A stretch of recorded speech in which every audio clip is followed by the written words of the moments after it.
Hai,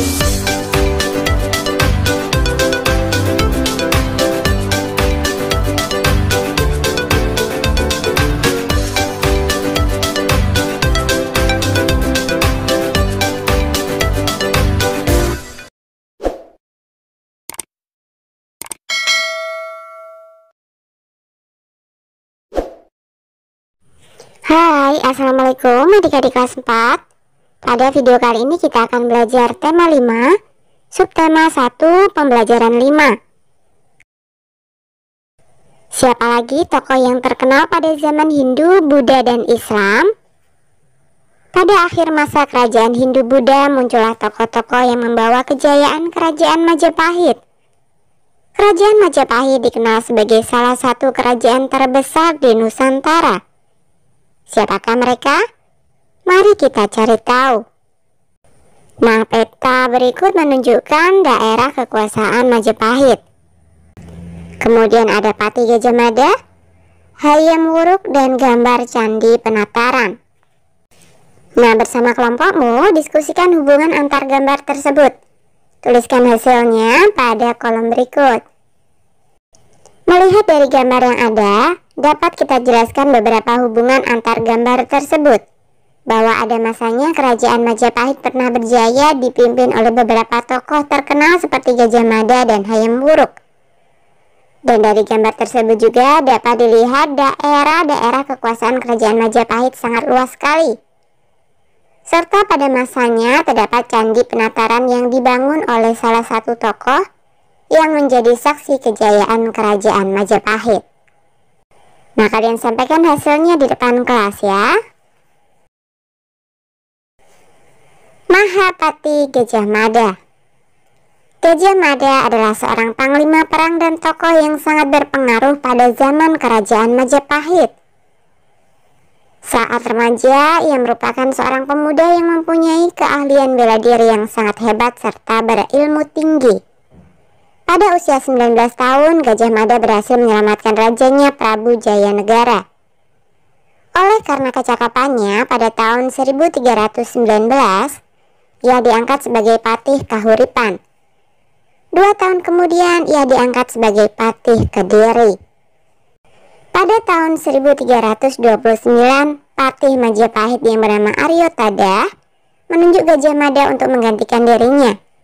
Gajah Mada menolak penunjukan itu karena ingin membuktikan pengabdiannya terlebih dahulu kepada kerajaan Majapahit, yaitu menghentikan pemberontakan Keta dan Sadeng. Gajah Mada akhirnya diangkat sebagai Patih Majapahit pada tahun 1334 setelah berhasil menaklukkan Keta dan Sadeng. Pada tahun 1336, Gajah Mada mengucapkan Sumpah Palapa, yaitu janji bahwa ia tidak akan memakan buah palapa, sejenis rempah-rempah, bila belum berhasil menguasai pulau-pulau di Nusantara.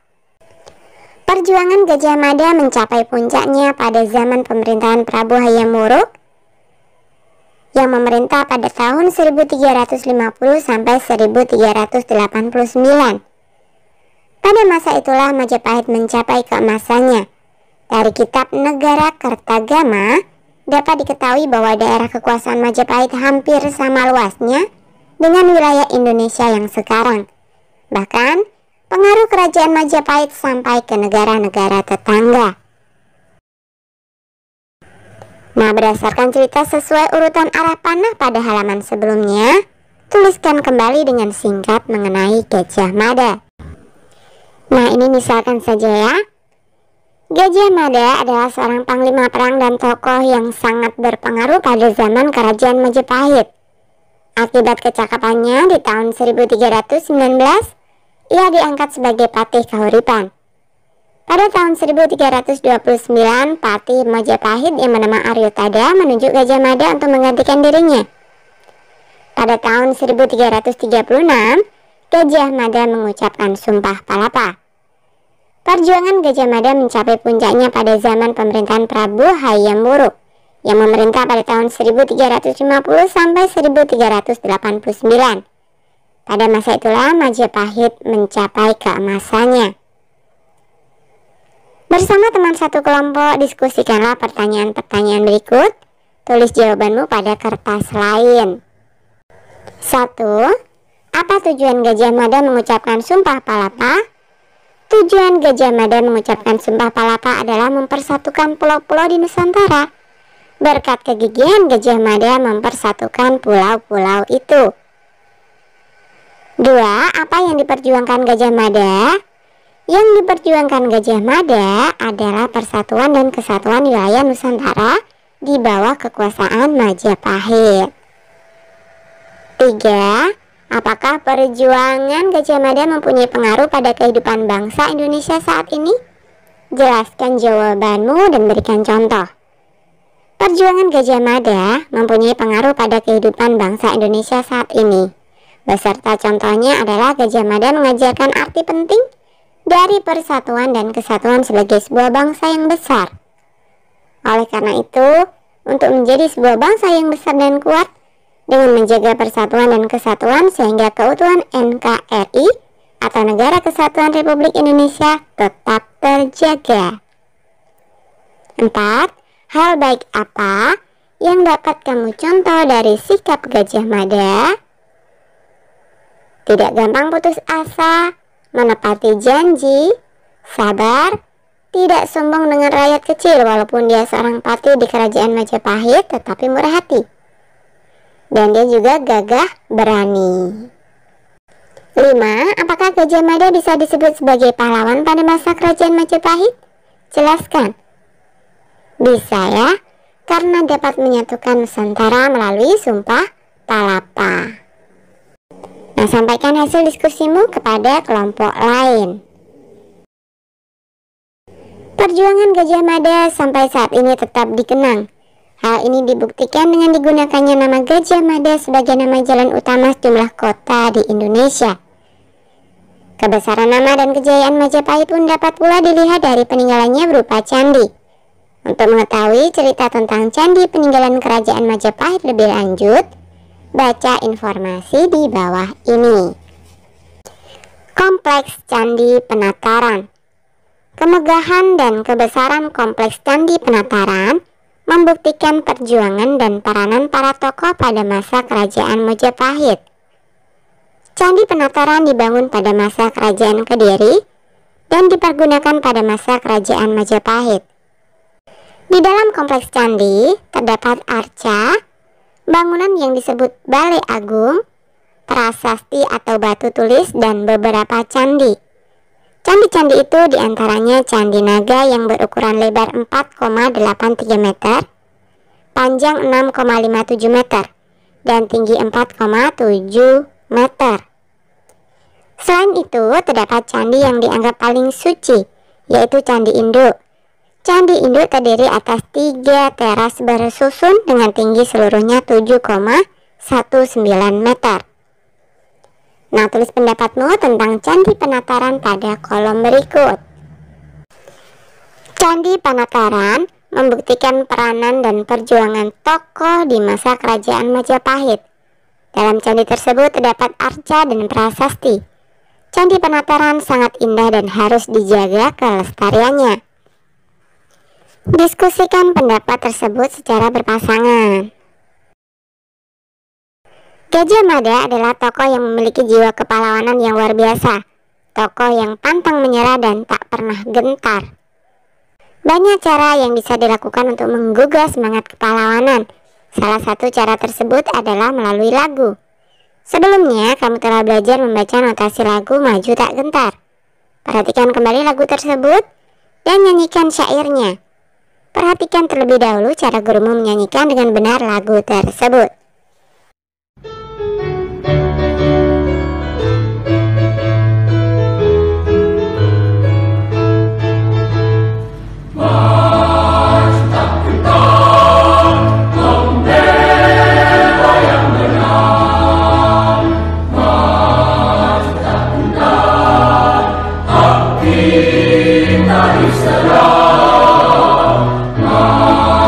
Serta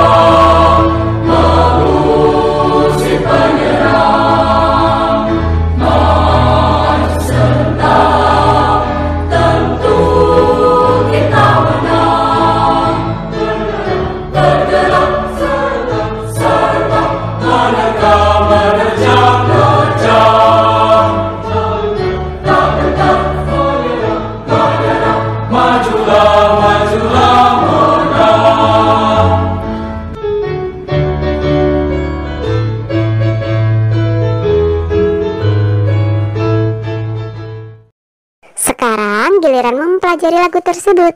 Dengarkan penjelasan guru. Bersama dengan kelompokmu nyanyikan lagu Maju Tak Gentar dengan nada dan tempo yang tepat. 1. Apa yang kamu rasakan ketika menyanyikan lagu di atas? Jelaskan jawabanmu.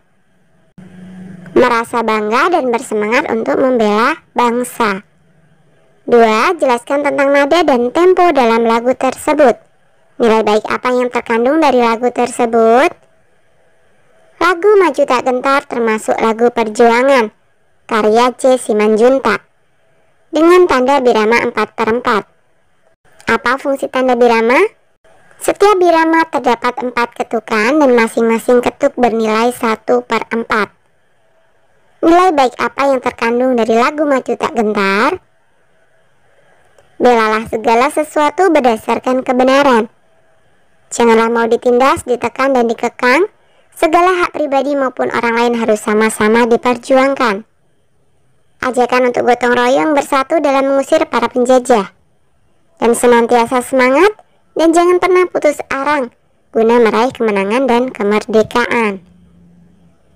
3. Apakah ada lagu di daerahmu yang menggambarkan perjuangan para pahlawan? Jika ada, tuliskan judul dan makna lagu tersebut. Nah, ini jawabannya.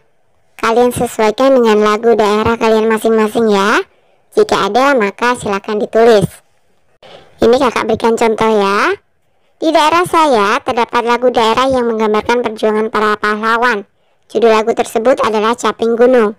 Lagu ini diciptakan oleh seorang maestro dari Indonesia, yaitu Bapak Gesang.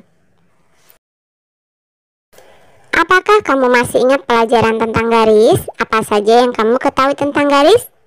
Ayo kita diskusikan lebih lanjut. Perhatikan gambar raket berikut. Jelaskan garis yang kamu lihat pada senar raket di atas. Garis tersebut merupakan 2 buah garis yang sejajar. Perhatikan gambar garis berikut. Tulis sifat pasangan garis yang telah kamu ketahui. Yang pertama adalah F. Ini adalah garis sejajar. Kemudian G. Ini adalah garis berpotongan. H, ini garis berpotongan ya. Dan J adalah garis tidak sejajar. Nah, coba jelaskan perbedaan gambar berikut. Ada gambar A, gambar B, dan gambar C. Nah, gambar yang A, ini adalah garis.